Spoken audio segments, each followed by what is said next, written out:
मैं बात करता हूँ मिले मशीन की।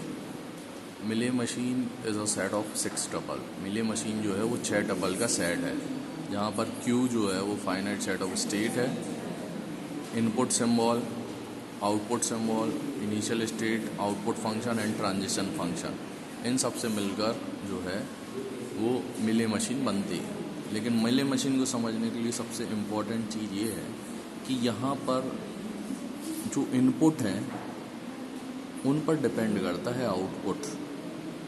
इनपुट है उसके जस्ट बगल में आप देखेंगे स्लैश लगाकर आउटपुट लिखा हुआ है। तो ऐसी कोई मशीन जहाँ पर इनपुट के साथ में स्लैश लगाकर आउटपुट हो, उसको हम बोलते हैं मिले मशीन। यहाँ पर इनपुट और आउटपुट दोनों साथ साथ मिले हुए होते हैं, आप इसको ऐसे समझ सकते हैं। यहाँ पर इनपुट और आउटपुट दोनों साथ में लिखे हुए हों या मिले हों तो इनको हम बोलते हैं मिले मशीन, इसलिए इसका नाम मिले मशीन हम कहते हैं। हम मिले मशीन की ट्रांजिशन टेबल बनाने के लिए सबसे पहले समझते हैं कि हमारे पास में स्टेट कितनी है। यहाँ पर देख सकते हैं 3 स्टेट हैं, 1 2 3। तो वो जो स्टेट है वो हम यहाँ पर लिख सकते हैं Q0, P0 और P1। और अब हम देखते हैं कि स्टेट पर इनपुट आने पर हम कहाँ जा रहे हैं। तो आप देख सकते हैं इस मशीन में कि Q0 स्टेट है, इस पर 0 इनपुट आने पर हम कहाँ जा रहे हैं। तो इस पर 0 इनपुट आने पर हम P0 पर जा रहे हैं। तो यहाँ पर आप लिख सकते हैं कि इस पर इनपुट आने पर हम कहाँ जा रहे हैं, P0 पर। तो P0 हमने यहाँ पर लिख लिया, लेकिन हमें आउटपुट क्या मिल रहा है ये भी बहुत इम्पॉर्टेंट चीज़ है।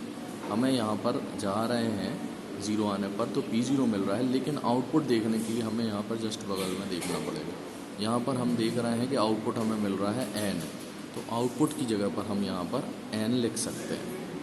अब उसी तरह से हम देखते हैं 1, तो Q0 पर 1 आने पर हम P1 पर जा रहे हैं।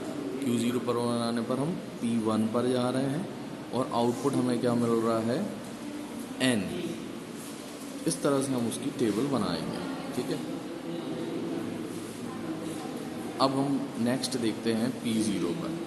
P0 पर 0 आने पर हम P0 पर ही जा रहे हैं, तो P0 पर 0 आने पर हम P0 पर जाएंगे और आउटपुट हमें क्या मिल रहा है, Y।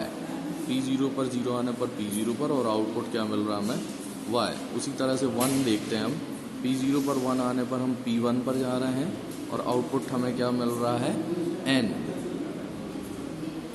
ठीक है। इस तरह से जो लास्ट ट्रांजिशन है P1 पर 0 आने पर हम P0 पर पहुंच रहे हैं और आउटपुट हमें क्या मिल रहा है, N।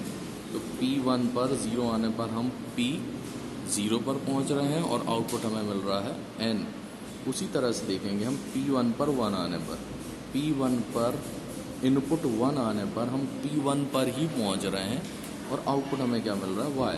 तो P1 पर ही पहुंच रहे हैं और आउटपुट हमें मिल रहा है Y। इस तरह से जब भी मिले मशीन हम बनाते हैं तो मिले मशीन में इनपुट और आउटपुट दोनों साथ में ही, इनपुट के साथ में आउटपुट होता है।